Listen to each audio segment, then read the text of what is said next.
I don't know what I'm doing up here because this woman is a rock star. I came into town.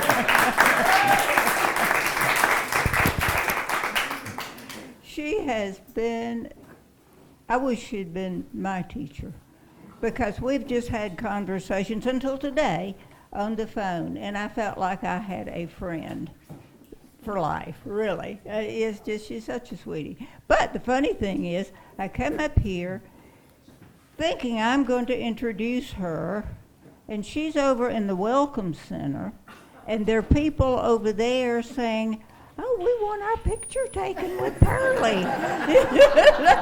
And they didn't live here. I mean, these were people from, well, one was from Greenville, I think, and one was from High Point or somewhere. Right. And it was like, so I am just going to tell you, she's going to tell you her story. We are so proud of her. But I want her to be sure and tell the story you told me about the boys were the ones that could hang around town and the girls couldn't. Oh, yeah. But the girls had to carry an axe. Oh, yeah. Be sure you include that. And Pearlie has told me that she doesn't mind if you ask a question. But I told her that she didn't have to talk longer than she wanted to. So don't wear me out.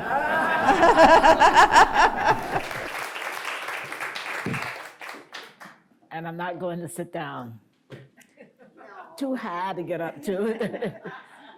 Thank you for the chair anyway. The year was 1936.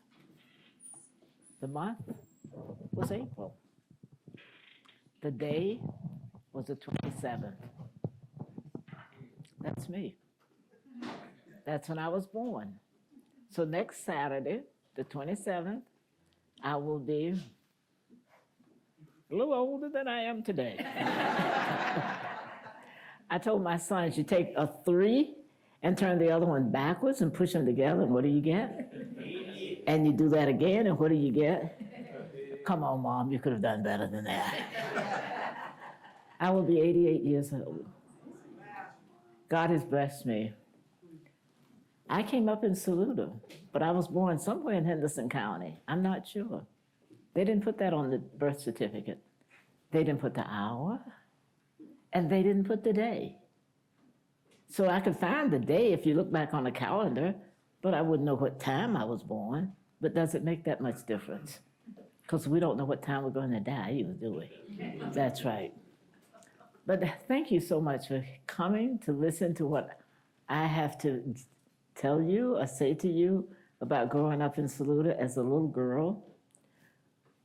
My father moved us from Flat Rock. Very familiar with the artist and writer. Who was he? Sandberg. Yeah, right up the street. And his daughters, I played with them. I could go to their house, but they couldn't come to mine. Isn't that strange? No, it's not. But Daddy moved us here to Vanna's Plantation, which is a couple of miles down the road on the left. And I don't know if it's still called that now or not, but it was a log cabin. And I thought that was the biggest house. The fireplace had the longest logs. I bet those logs were at least 4 feet that you put in the fireplace, because it had an opening where you put a pot, not one pot, but 2 pots, and you could swing them out. So one we kept as a kettle, they kept hot water in it, and the other one we cooked. I can remember a lot of beans that were cooked over those fires, a lot of sweet potatoes that was baked in those ashes. But then we had to walk through the little town of Saluda to go to school. Some days you could walk on the street and it's exactly like it was back in the day. Exactly like it is right now. Nothing has changed. And then some days we would have to walk the railroad tracks because we couldn't walk on the street. But walking by the beautiful school, we were always rocked by the students. They threw stones at us. And we didn't do anything to them. So we decided, there's 4 of us, so we decided who has the least amount of lunch in your lunchbox today. No, not lunchbox. It was like a paint can. So your lunch can, and molasses came in that can, or peanut butter came in those big, exactly like paint cans today. So I had a biscuit and a sweet potato in mine.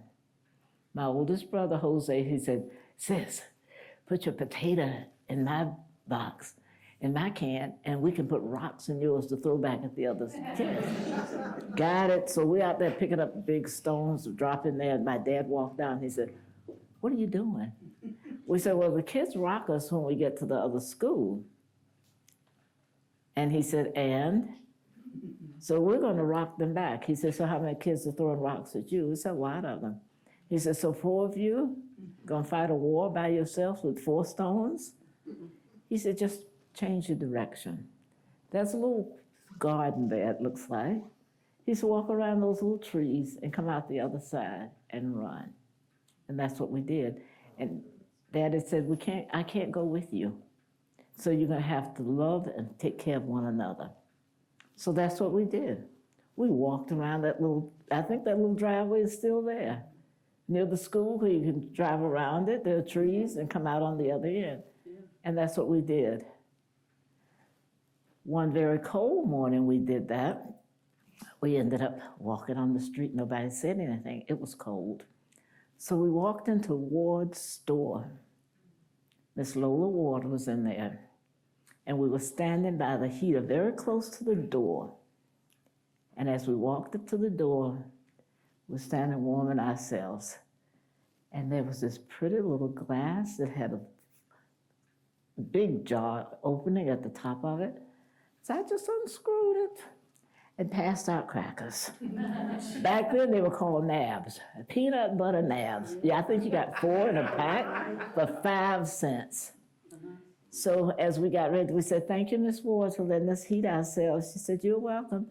She said, "Pearlie Mae?" I said, "Yes, ma'am." She said, "Come here, Blake." "Yes, ma'am." Just walked over to her, so sweet and nice. She said, "Give this letter to your daddy when you get home. This is morning. This letter's got to wait all day."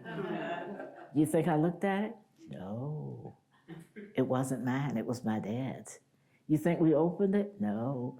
Didn't think anything about it. Got home and I said, "Daddy, Miss Ford sent you this note." He said, "For what?" And I said, "I don't know." He opened it and it's just what it said. "Lester, your daughter stole crackers from the store this morning. 4 packs. My father looked at me. He said, "You did what?" And I said, "I didn't do anything." He said, "Yes, you did." He said, "Did you take crackers at the store?" I said, "But they were in a jar, and I gave everybody a pack to eat." He said, "That's stealing. Did you pay for them?" I said, "No, sir." He looked at me and looked at me. He said, "I'm not going to get you this time, but you got to figure out a way you're going to give her 20 cents for those crackers." So that thing worried me. Where am I going to get 20 cents? I don't have a penny to my soul. We walked to school. Same way. The next day we came to school, walking up the street, and I said to my brother, "Some money beside that car." They grabbed me. "Don't you pick it up because they'd put you in jail if you buy." I said, "Nobody's looking. I'm going to go pick it up off the ground." 1 quarter, 1 dime, and 3 pennies. Hit the jackpot, didn't I? So I told my brother, I said, "We can go to the store and buy some candy." He said, "No, you can't." He said, "You owe Miss Ward 20 cents for those crackers. You better go pay her." Went right in Miss Ward's store, it's still down there. And I said, "Miss Ward, I think I owe you for the crackers that I took." She said, "Yes, you do." She wrote another note to my dad and said that I had paid her. But now I got a nickel, a dime, and 3 pennies. So she said, "What are you going to do with your nickel?" I said, "I want a nickel worth of candy." All kind of BB bats, you ever heard of them? Sure, you're old enough to know what BB bats are. Yes. So you got 3 or 4 pieces of candy for a penny. So I walk out with a sack full of candy. And I show it to my brothers because they're waiting outside for me. I said, I got a sack full of candy for a nickel. So now we're on our way to the school. So we get to school and we said, we're not sharing this candy. There's only 6 or 7 of us in the whole school. So we rake back some leaves, put the bag in the leaves, cover it up, put a little stick across them. Come back after school, we walk home and we just eat, because you don't get candy but once a year. Christmas. That's the only time you got some candy. So now we're loaded. So give Daddy the note from Miss Ward's. He said, where'd you get this money from? So my brothers were so nice. They said, Daddy, she really found it on the ground. We told her not to bother it, but she picked it up anyway. Hard head. So he said, so where's the rest of this money? We spent a nickel on candy. He said, I could have done something with that nickel. Oh, we're that poor? Yeah, back then we were that poor. So now Daddy's got a dime and 3 pennies. But he took it, and he didn't give it back, and he didn't offer it up for anything. He said, the next time you bring the rest of the money home to me. Yes, sir. So that lasted for a while. We were all clean, behaving ourselves, walking up and down the streets, still getting stones thrown at us. So Daddy decided we're going to move again. So this was Vanna's plantation. We moved down the street. I don't know if you know where all the electric things are for the, what is it, just the electricity? It's a pumping station. A pumping station, thank you. So the school was right up top of the hill, the pumping station right up on top of the hill. So Daddy bought the school because they said we're going to close the colored school this year because there's not enough students in it to support it. You have a choice. You can go to Tryon to school, that's Polk County, or we will pay the transportation on the Trailway bus for you to go to Hendersonville. So my dad said, too many switchbacks. You know what a switchback is? Those of you who don't know, it's a terrible curve. So there's too many switchbacks going down the mountain, so he sent us to Hendersonville to school. The state sent the tickets every month for 7 days, including Saturday. So we asked, what do we do with the Saturday tickets? Use them for whatever you need them for. So my dad would use those tickets on Saturday and Sunday to go to Old Fort, North Carolina, or to Hendersonville because he had a church there. Did I tell you my father was a Baptist minister? This is where it humbles the little girls. But Daddy was a Baptist minister. We either caught the train and rode to Tryon, or we got the train and rode to Hendersonville. But now the tickets on the bus are free. So we don't get on the train as much, and we don't get on the train to go to Tryon as much, because now we can ride the bus. And there is enough bus in the curve, enough room in the bus to pull over on the side of the road. That's how we went to school every day. The bus driver said, you're standing out in the cold.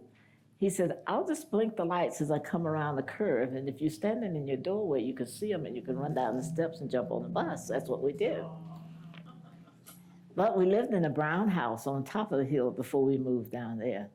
And I don't know who owned the brown house. I don't know who we rented it from.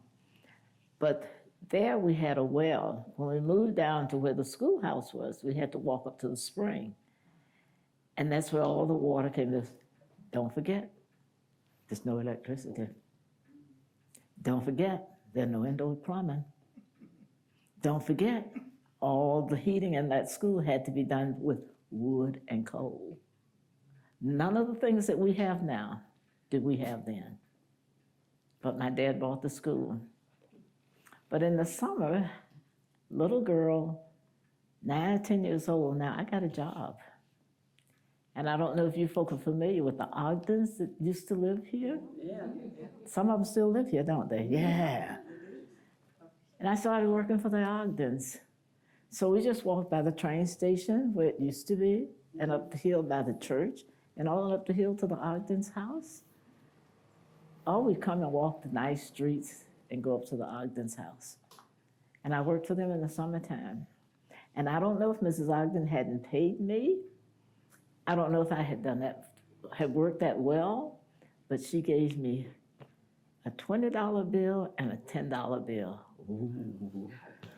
And I carried it home and showed it. I said, Daddy, look what I got. Miss Ogden gave me this money. He said, are you sure? I said, yes, sir. He said, let's go. Let's go. So I thought, hot dog, if the train comes, we can't go.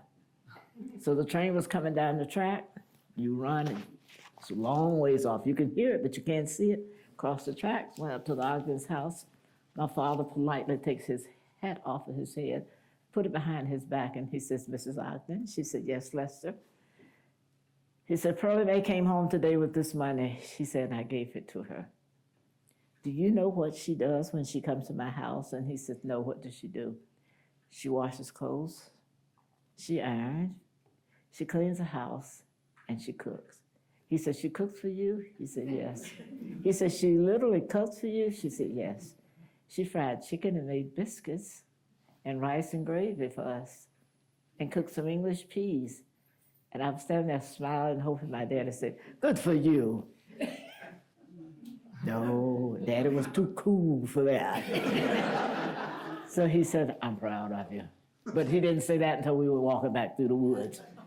But now, how much money did I tell you I have? $30? Where did it go? In Daddy's pocket where he brought it out. Do you think I saw that money? No. No. School opens, and I said, all the girls and boys got new clothes. I said, Daddy, could I get some that money I gave you in the summer to buy some clothes? He said, you live here? I said, yes, sir. He says, you help with the family? I said, yes, sir. He said, you helped us with the family. He said, it's not available anymore. And I thought, wonder why. So when Daddy paid for that school, he put his arms around me. He said, see what your money helped do. And I said, what did it help do? He said, you helped buy this school, and this is going to be our home. I said, oh, and I thought, am I supposed to be happy about this? I didn't get anything out of this deal. Am I supposed to be happy about this? But being a child, you don't know. You really don't know because they don't explain this to you. So the big thing was we were cutting wood up in the woods and behind our house and everywhere else, walking the train tracks. You don't see them in here because it took 2 engines to push that train up the mountain, 2 engines to push it and 2 engines to pull it. And that was amazing because we couldn't wait to see those engines go way down the tracks. And all of a sudden you heard all this noise. So what are they doing? Changing the engine so it could go back and get the other part of the train down near Tryon somewhere and bring it back. And when they put all that train together, there were almost 100 cars. And the noise that it would make and all of the shaking of the coal, and we couldn't wait. We had our bags ready to walk the tracks to pick up the coal. That's what we heated with. So, and then we thought, oh, train's not coming today. And we hoped and prayed that there was enough coal. I mean, we had stacks and stacks of coal because we picked it up every day. So we were hoping there was enough coal to last all winter. No such thing. So you went out there almost like living in Alaska. You went out there and picked up coal every time the train came up the mountains. But that was so fascinating, and now we don't have that anymore. We have none of that anymore. Nobody can tell you any of the stories. Can't tell you about the stories. You walk and you find a penny and you say, I'm going to put it right here on this track so to flatten it out. And when the train leaves you, it takes you 3 days to find that penny. What were you thinking? Why couldn't the train just press on it and let it stay right there? Not realizing that train is, once it started moving, it's moving. And it's heavy. So I didn't have a brain at that time to think about all those things. I really didn't. And I didn't have the know-how to think about all those things. But the train coming up the mountains, and you heard it before, and you also saw it because the steam was coming out the top of it. That tells you how old I am. And that tells you why they should have brought the train back through here. But who's going to ride it anymore? Nobody, because everybody has cars, trucks, motorcycles, and whatever else there are, RVs, SVCs, and CBSs, and everything else you can think. But life has changed, and life in Saluda has changed. Because now we still don't have a street light, do we? No. Now we got one that blinks off and on, right? Yes. And you had a lot of traffic today. You know why you had so much traffic today? Yeah, they detoured the traffic off the interstate to send it this way because they had a car wreck. But look how things have changed. But look how they're trying to bring all of this history back. And the young people, they don't care because they're gone. They gone. They said, Saluda, where's that place? And it's still here. I worked in college as a young girl because my mother was in a wheelchair. And I washed and ironed for teachers. And I sent my mother that money to pay the taxes on that property. When I started teaching in Beaufort, South Carolina, I wrote a check. You notice I said a check? Ooh, to pay for this property for the taxes. When I came to Greenville, after I married a Marine, I wrote the check to pay for the taxes on this property because I was not going to ever let it go. Because this is where I grew up. This is what I know. I knew Flat Rock and Carl Sandburg and his daughters, but I did not know Carl Sandburg and his daughters like I know Saluda and M.A. Pace and the people that owned the Ward store and Eunice that worked at M.A. Pace store. All that stuff that's in that store now was in that store when I was here. I'm serious. I'm surprised that stuff is not falling off the walls. Has it ever had the dust taken off of it? Oh my gosh, I walked in that store and I said, heavenly days. Those are the same shoes that are showing. When I was a little girl. So has it changed yet? And it's not going to, because there's nobody here that's going to change it. The last brother died. Did he pass away? I think he did. Yeah, and I came up here and I walked in the store. He said, Lord of mercy, Pearlie Mae. I said, you remember me? He said, oh my goodness, yes. He said, you and your brothers were the nicest children. I said, well, thank God. Because I put myself in a position where I was a little thief growing up. And I said, I stole something. But I did. I made good for it, though, didn't I? I did. But then I saw Mrs. Ward before she passed, and I was shocked that she remembered who I was. But she didn't talk about me. She talked about my father. So your father was such a good man.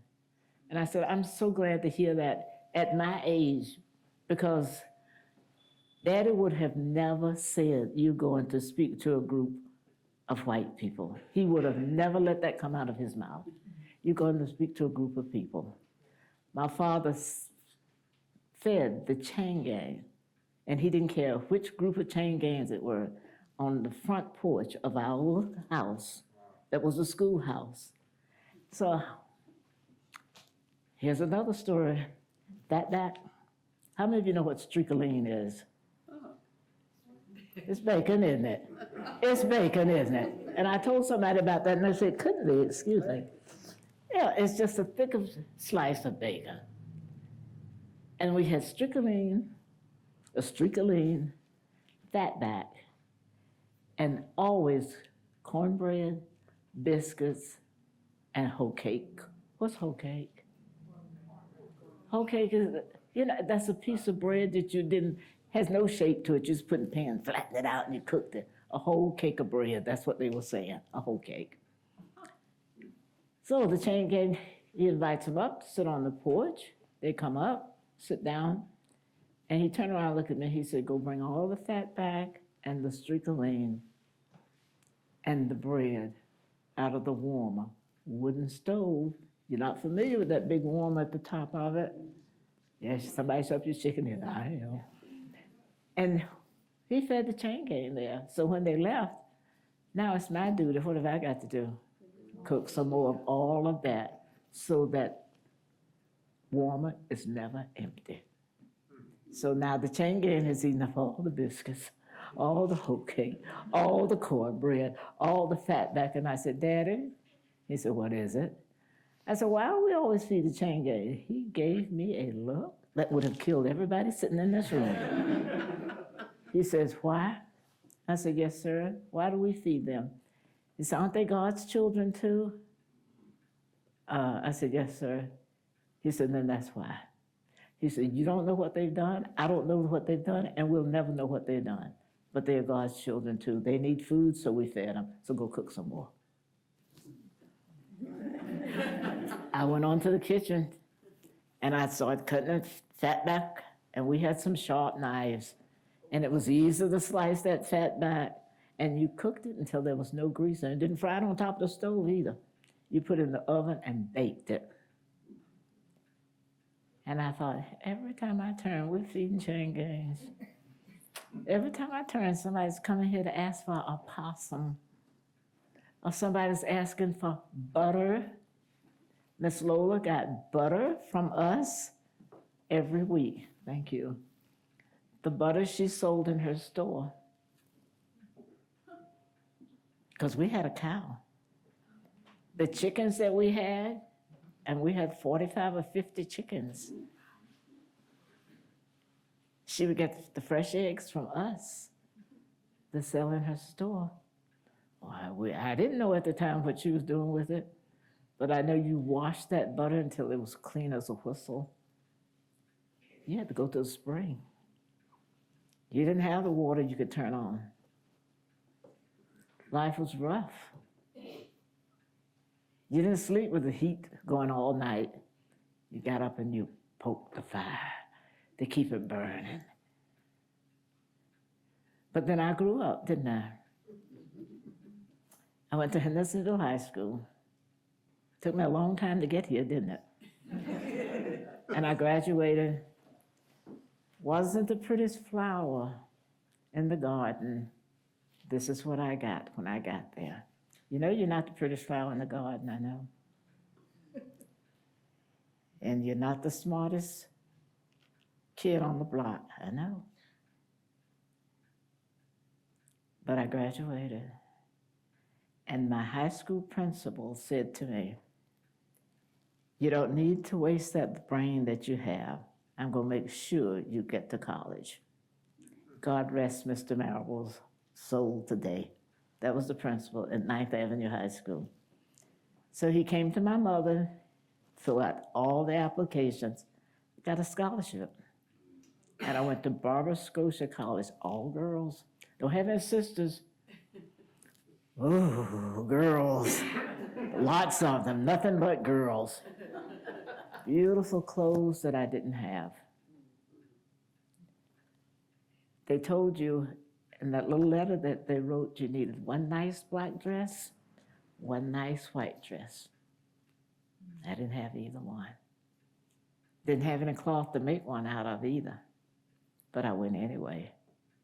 Just in case you made the choir, you needed a black dress. Well, I wanted to be the next Mahalia Jackson. So I was going to be sure that I was going to make the choir. But I made the choir. But this nice little girl that came from Rome, Georgia, her name was Gloria, walked up to me after everybody, all the freshmen had tried out. And she walked up to me and she said, you know, I noticed you didn't have many clothes in your closet. And I said, and? I didn't. I might have had 2 skirts. I might have had 2 blouses, 1 pair of shoes, and 1 pair of dress shoes, and they were not pretty. I didn't even have a good winter coat. And she says, I called and asked my mother if I could give you my black dress. And I looked at her with this big smile on her face. I said, you can give your dress to me? And she said, well, do you have one? She said, I looked in your closet and I didn't see one, so I thought I'd offer you my dress. But Gloria couldn't carry a tune from her nose to her mouth. And she gave me her dress. And I wrote her mother a thank you note. I made the choir. And what a gorgeous choir. Lots of a cappella singing. So I thought, this is a blessing. And then my mother would write, and at Christmas, freshman year, I still got the letter. My mother saved it. I said, I don't think I'll be home for Christmas. I don't know where I'm going to stay, but I don't have the money to buy the ticket to get to Saluda. One of those same teachers that I'm washing clothes for gave me a ticket from Concord to Hendersonville, from Hendersonville to Saluda, round trip. Angels watching over you. 4 years of college, and I went to Beaufort, South Carolina.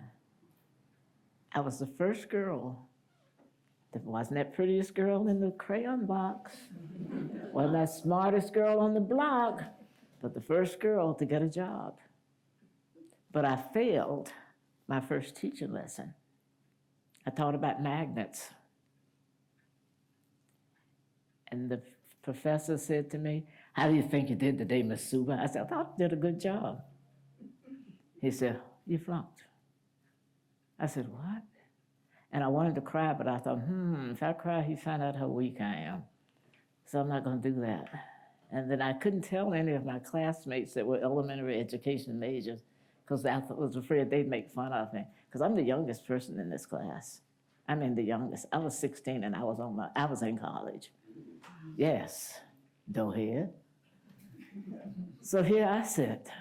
Okay, I thought, who do I tell? Nobody. I can't tell anybody. Before I left him that day, he said, you go find the place to find some magnets. He said, because every child sitting in this classroom learns a different way. He said, some need to see it, some need to touch it, some need to hear it, and some needs to just be a part of it. He said, what part of you did you give? I said, but I taught it. He said, yeah, you taught it, but they didn't learn it. He said, but you have time to redeem yourself and get rid of that F. I said, I do? He said, yes. I still don't have anybody that I can tell this has happened to me. So I went to the office and got permission to go to a service station because that's what you notice the word I use, service station? Not gas station, service station. And I walked in and I said to the man, I said, could I speak to you a minute? He said, sure, what you need? He said, you got a car? I said, no, sir. I said, do you happen to have some magnets? He said, yeah, what do you need them for?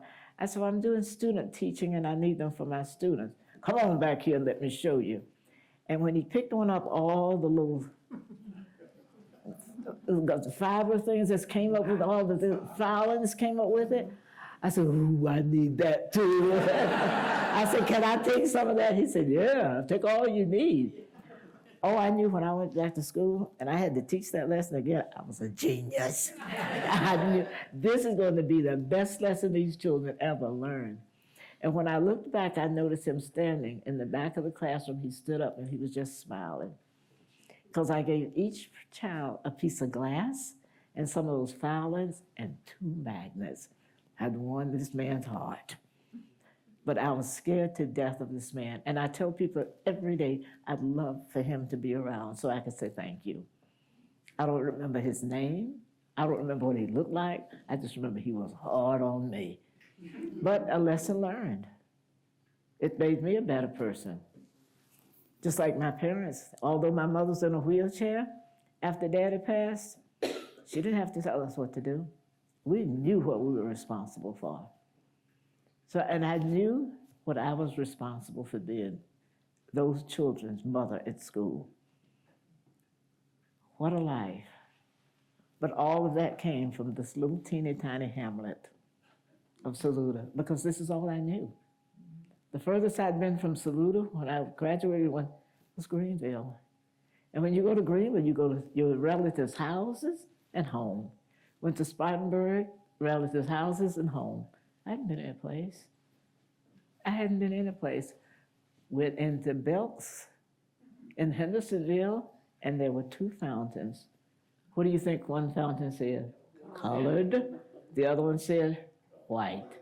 So I go over and I thought, colored water dirty. I think I'll drink some white water.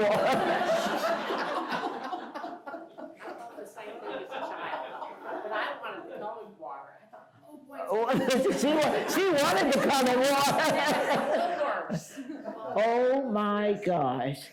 And this man came over and grabbed me by the back of my shirt and pulled me off. He said, "What are you doing?" I said, "Drinking water." He said, "That's your fountain." I said, "I didn't want any colored water." My brother said, "Sis, that's you." I said, "Well, yeah." I said, "It's not me." He says, "You get out, let's go." And pulled me out of the store. See how much parents teach children? My father never told me that fountain, because we never went any place where we saw that fountain say, there were no fountains like that here in Saluda because there were no fountains. I mean, seriously. So if you don't see it here, where are you going to see it? I don't remember a fountain being any place in Saluda that said colored and white. I really don't. Have you seen it since you've been here? Are there any in the history of anything that's been written? All the books that I've been given, and somebody here has given me quite a few since I've been here, but I haven't seen any of that. And I thought, how did that happen? How did we miss that? And it was always the little girl that got in trouble. Why was I the little girl that always got in trouble? So we came out of that store.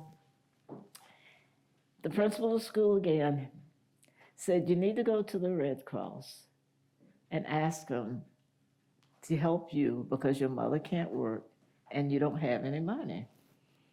So we march 6th Avenue, down the street, upstairs in the building, hoppity, hoppity, hop, 4 little ugly kids. So we knock on the door. This man comes to the door and said, "What do you want?" So we were told that if we came and asked if you would give us money for our mother, he said, "If you little pickaninnies don't get out of here, I'm going to have you put in reform school." Down the steps. Gone. Hope we didn't miss the bus. Because the next bus from Hendersonville to Saluda ran at 12 o'clock at night. So we didn't miss the bus. We saw it come around the curve and we just hollering and screaming, "Stop, stop, stop, stop, here we are." Never did tell Mom we did that because she would have been upset with us. But I did go back and tell my principal after I graduated from high school that we tried that and it didn't work. So as children, we had to work to make sure that we were taking care of Mom. So what does Saluda have to offer? A lot. What did my parents give me? They made me a genius. Seriously. Because there are things that people do and I thought, why did you do that? Why did you say that? And why can't you just be nice to everybody that's nice to you? That's how we grew up. If you treat one person nice, they're going to treat you nice. So it's a little Saluda that has no train running now. I used to love standing and waving at the military on the train and hear it coming up and waiting to get all of that coal and walking through the little Saluda town for those people that was nice enough. All the people that ran those stores never told us we couldn't come in. They never said you can't come in here and get warm. They never said there's a fountain in here that you can't drink out of. That was this little Saluda. And that's why my son is building a house on the property that we have left here.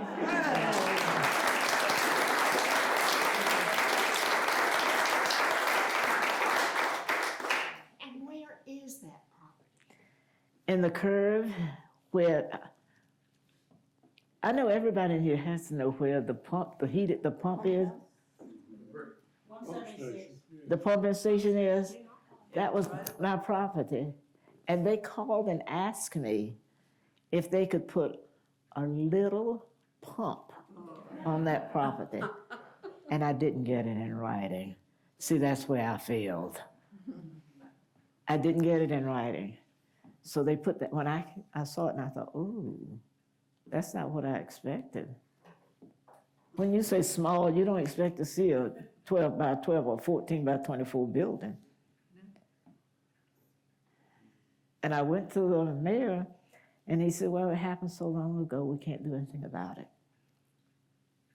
So then the happy times come along, and all of a sudden I go home and I come back up here, and all of a sudden there's a fence around all this electric stuff. And the steps that went up to the house where the school was, it's closed off completely. And I thought, what happened? Where, this isn't the same Saluda that I knew about. I think they would have said something to me. Gone. So all that property that belonged to us, that's lost.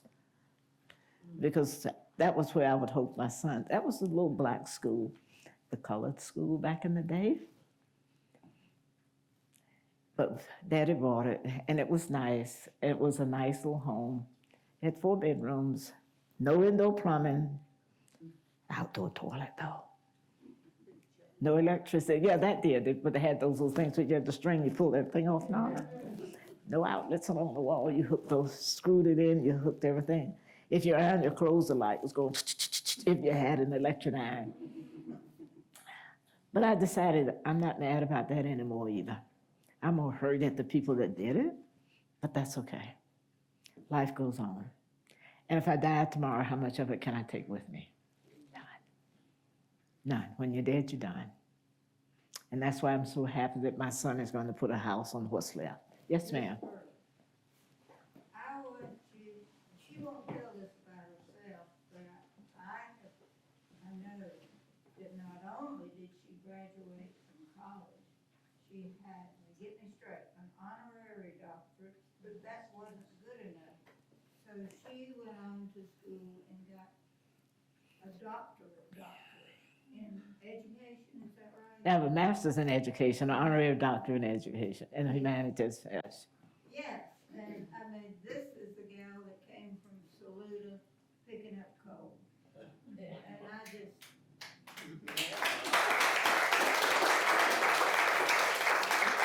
And that's why every time I tell you I've been blessed, I have, because I tell my boys, I said, look where I came from with absolutely nothing. Absolutely nothing. And I said, we didn't have a car when I was growing up, and guess what? I got 2. We didn't have indoor plumbing, and guess what? Now I've got 3.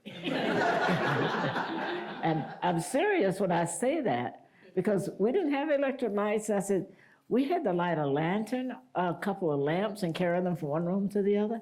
Oh, now all I do is hit the button, and it goes up and down. But I try to make my children aware of the fact that none of this is given to you. You have to be blessed with all these things. And when I retired, and I retired in 94, I was 57 years old. And I taught school 37 years. And when I retired, you will know him, Sam Francis. There was a big man at St. Francis Hospital, called me and he said, Pearlie? I said, yes. He said, meet me in the morning at the fountain. Monday morning at the fountain. I said, Sam, I plan to take time off for me. I said, Sam, I've never read a love story in my life. I'm going to find the book and I'm going to read a love story. He said, that's all right, dear. You don't need to do that. I'll see you at the fountain. You think I read that story yet? I haven't. I have not read that love story yet. And I'm going to give you one that's better than that. So I started at the fountain, walked inside, and the girl told me to stand up. And she put a jacket on me. And she said, this is your volunteer jacket. And I said, I didn't come here for that. Oh my gosh. So I started volunteering at the hospital. And I didn't stop. Dick Nugent, who was the CEO at the time, came to me one morning. He said, Pearlie, I need to see you in my office. I said, oh my gosh, what did I do? I just got here. He said, I think we'd like for you to be on the IRB, Internal Review Board, that vote on whether doctors can start a new Medicaid of some kind or something. Clinical trials. And so I got on this board and I stayed 4 or 5 years. And all of a sudden, I'm traveling with the hospital and this is neat. This is fantastic. So then all of a sudden he said, we want you to join the big board. And I said, what's the big board? That's the board of the hospital. So I go on the board. I do that for 3 or 4 years. And all of a sudden, the little sisters from Baltimore come down, Mutt and Jeff. One is this tall and the other is this tall. Seriously, Mutt and Jeff. And sisters talked to me and she said, we have decided that we want you to be our next. What? You want to be our next what? And I thought to myself, no. She said, yes, you're going to be our next chairperson of the hospital board.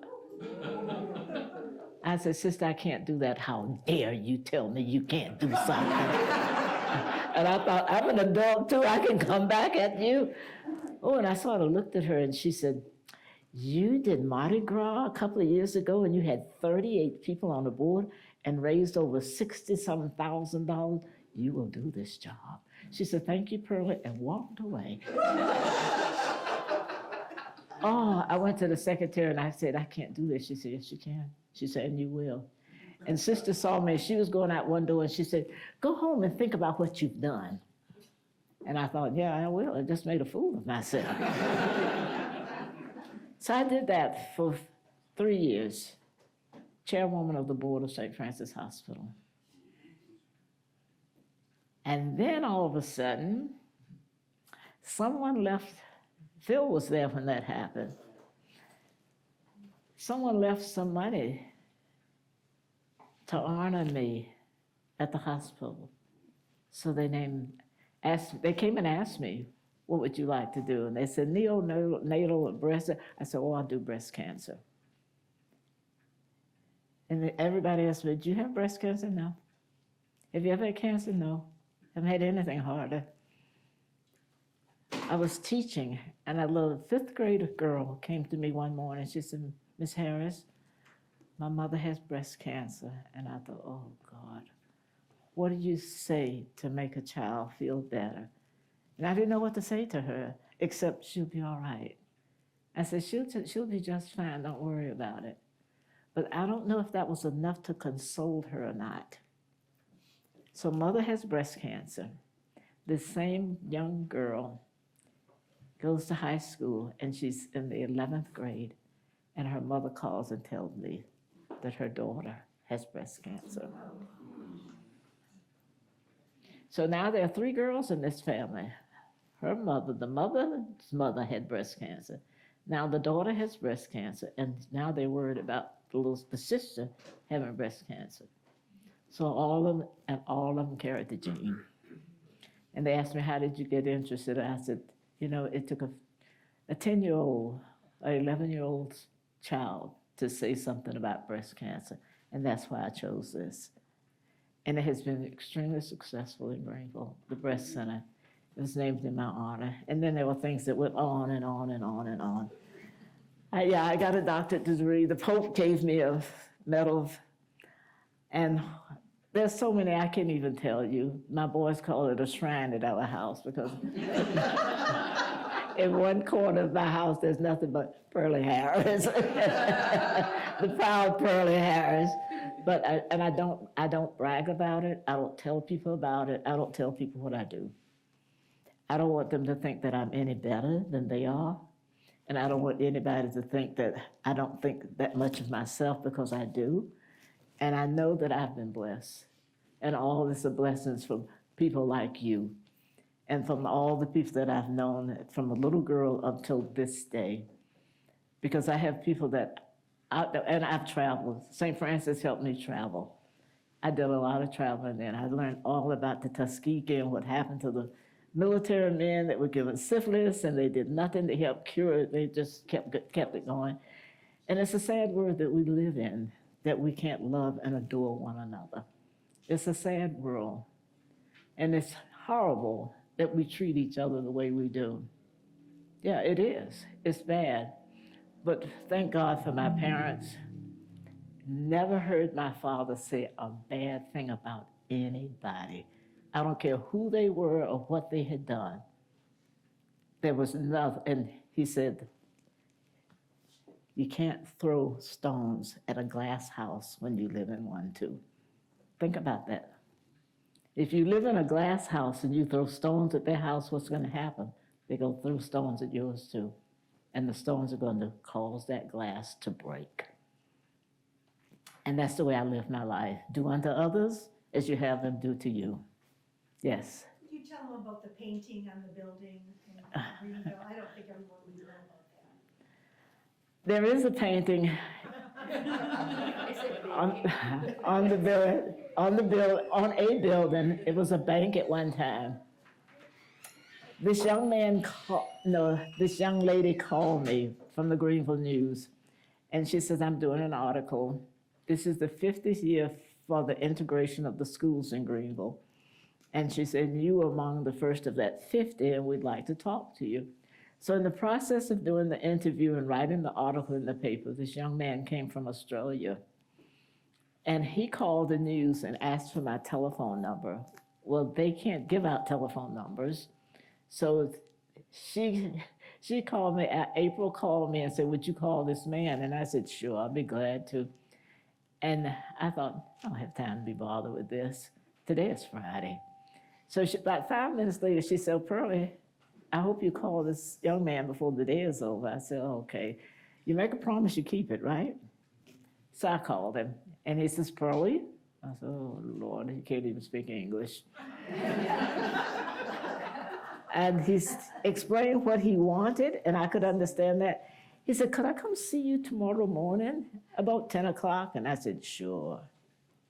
And I invited him, and he came, and he told me what the city had planned to do. And there was a company in Charleston that owned the building, and they wanted to do something with diversity. Here we are, with diversity, and with my being one of the first Black teachers to teach in all white schools, he said, and the article was so well done, he said, I think you'd be a good subject. And I thought, all these people in Greenville, and they chose this little girl that grew up in a little teeny tiny hamlet, and I thought, sure, I'd be glad to talk to you. So he talked to me, and he says, I've already spoken to the mayor. I said, wow, you're quick.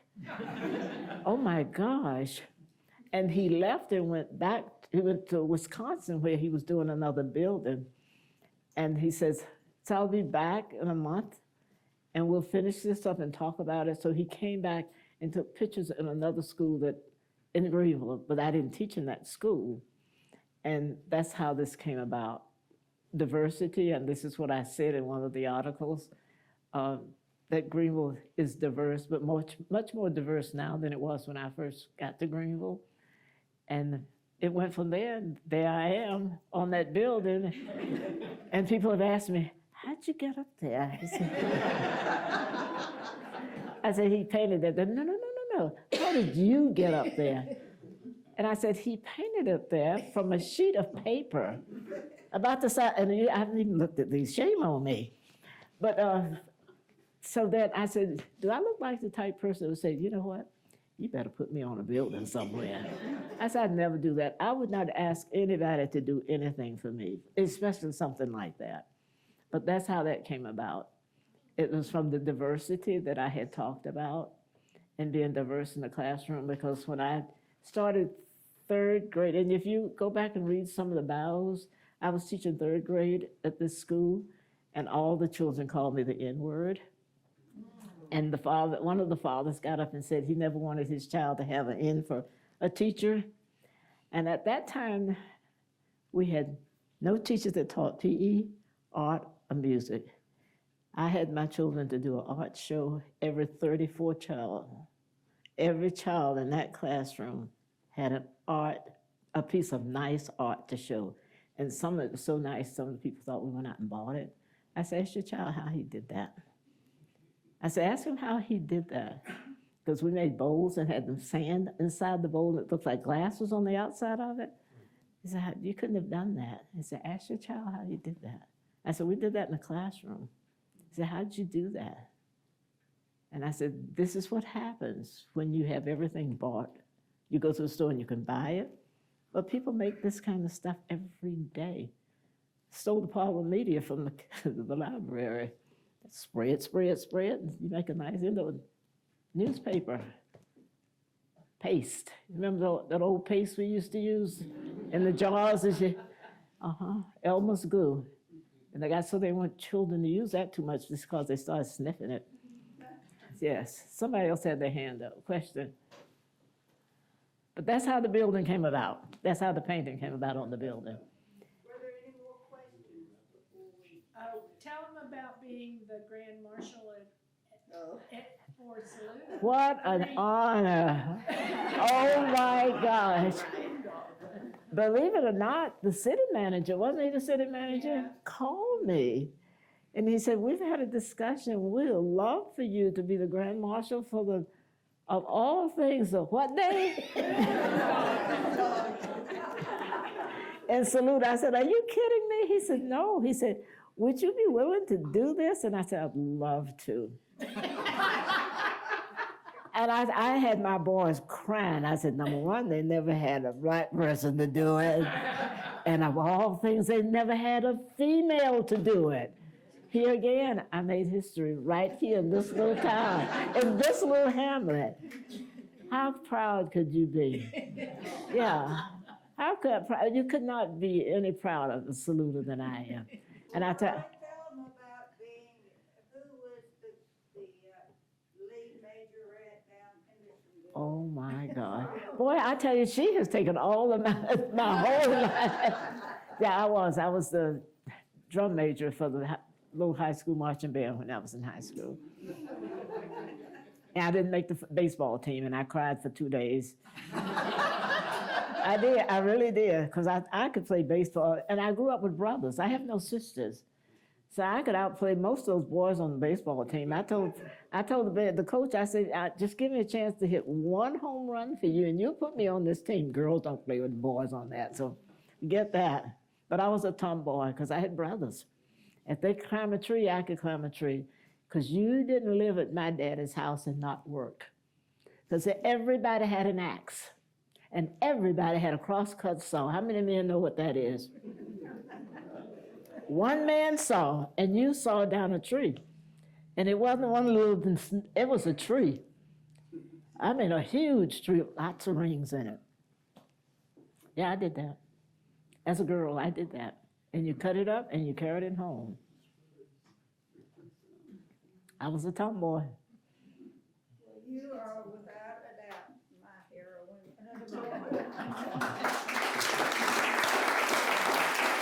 Thank you. Oh my God, I love those. We'll make Chuck drive it home. We'll make Chuck carry this. Oh, Chuck's okay.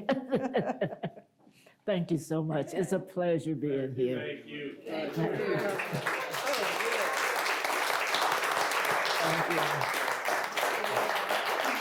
They're taking pictures of me holding it. Oh, wow.